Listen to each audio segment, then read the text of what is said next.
یہ داغ داغ اجالا، یہ شب گزیدہ سحر، وہ انتظار تھا جس کا، یہ وہ سحر تو نہیں، یہ وہ سحر تو نہیں کہ جس کی آرزو لے کر چلے تھے یار کہ مل جائے گی کہیں نہ کہیں فلک کے دشت میں تاروں کی آخری منزل، کہیں تو ہوگا شب سست موج کا ساحل، کہیں تو جا کے رکے گا سفینہ غم دل۔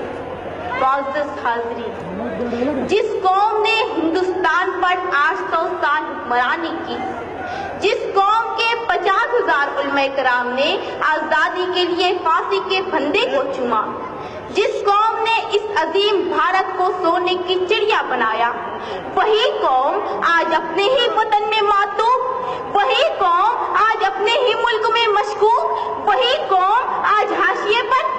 اسی لیے ہم نوجوانان شہر قائد نسل نو آصف شیخ کی قیادت میں مسلم ریزرویشن کی تحریک میں شانہ بشانہ شامل ہیں، کیونکہ ہمیں ریزرویشن چاہیے اعلیٰ تعلیم کے لیے، کیونکہ ہمیں ریزرویشن چاہیے سرکاری اور نیم سرکاری نوکریوں کے لیے۔ قائد جمعیت علماء ہند مولانا محمود مدنی نے کہا تھا، ہم ہندوستانی مسلمان بائی چانس نہیں بائی چوائس انڈین ہیں۔ ہمارے اکابرین نے کہا تھا، ہم بھارتی مسلمان یہی پیدا ہوئے ہیں اور اسی مٹی میں دفن ہوں گے، لیکن تم نے ہمیں تقسیم وطن کے ہنگاموں میں مارا، ہم خاموش رہے۔ تم نے ہمیں بھاگلپور، میرٹھ، ملیانہ، گجرات، ممبئی اور مظفر نگر تک جلایا، ہم خاموش رہے۔ تم نے ہم سے ریزرویشن کا حق چھینا، ہم خاموش رہے۔ تم نے ہمارے اسلاف کی تاریخ کو مسخ کیا، ہم خاموش رہے۔ تم نے ہمارے نوجوانوں پر دہشت گردی کا جھوٹا کلنک لگایا، ہم خاموش رہے۔ یقیناً ہم نشینوں، اسی لیے ہم کہتے ہیں کہ آزادی آج بھی طلبگار ہے۔ آزادی اے اقتدار کے غلاموں، ہمیں آزادی دو جہالت سے، ہمیں آزادی دو غربت سے، ہمیں آزادی دو تعصب سے، ہمیں آزادی دو کرپشن سے۔ دوستوں اور ساتھیوں، یہ تاج محل، یہ لال قلعہ، یہ قطب مینار ہماری عظمت رفتہ کے مشن ہے۔ تحریک خلافت ہماری، ریشمی رومال ہمارا، میزائل مین ہمارا، انقلاب زندہ باد کا نعرہ بھی ہمیں نے دیا، ہمیں نے کارگل کی چوٹی پر لہرایا ترنگا، ہماری رگوں میں نہ خون گوڈسے کا نہیں، شہید ٹیپو سلطان کا خون دوڑ رہا ہے۔ لیکن افسوس، آزادی آج بھی طلبگار ہے۔ آزادی کے 70 سالوں بعد بھی ہماری حب الوطنی پر لگا ہے سوالیہ نشان۔ آزادی کے 70 سالوں بعد بھی ہم اپنے ہی وطن میں بے یار و مددگار، ماتھے پر دہشت گردی کا کلنک لیے پھرتے ہیں، ہاتھوں میں ڈگریاں لیے نوکریاں تلاش کرتے ہیں، پہاڑوں کو کاٹ کاٹ کر راستے بناتے ہیں، سمندروں کا سینہ چیر کر پل تعمیر کرتے ہیں، فیکٹریوں میں، کارخانوں میں، گیریجوں میں، ہوٹلوں میں ہمارے ہی محنت کش نوجوان اس ملکوں کے لیے خون پسینہ سینچ رہے ہیں۔ سرحدوں پر بھی ہم، مراد آباد کے برتن ہمارے، فیروز آباد کی چوڑیاں ہماری، علی گڑھ کے تالے ہمارے، بنارس کی ساڑیاں ہماری، کانپور کی جوتیاں ہماری، مالیگاؤں اور بھیونڈی کے کپڑے ہمارے، پھر بھی ہم 70 سال سے ننگے اور بھوکے۔ کہاں ہے آزادی؟ عزیزوں بتاؤ کہاں ہے آزادی؟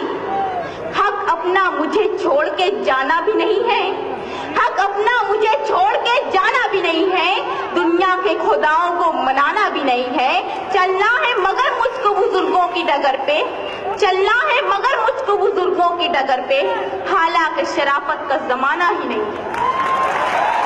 میں نہیں، سچر کمیٹی رپورٹ کہتی ہے، ہندوستانی مسلمان تعلیمی، سماجی، سیاسی سطح پر دلتوں سے بھی پچھڑے ہوئے ہیں۔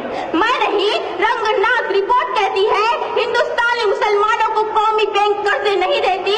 میں نہیں، سچر کمیٹی رپورٹ کہتی ہے، ہندوستانی مسلمانوں کے لیے اعلیٰ ہاؤسنگ سوسائٹیوں کے دروازے بند ہیں۔ میں نہیں، محمود الرحمان کمیٹی رپورٹ کہتی ہے، ہندوستانی مسلمانوں کی سرکاری نوکریوں میں تعداد صرف 4%، فوج اور پولیس محکمے میں ہماری تعداد 3% سے کم۔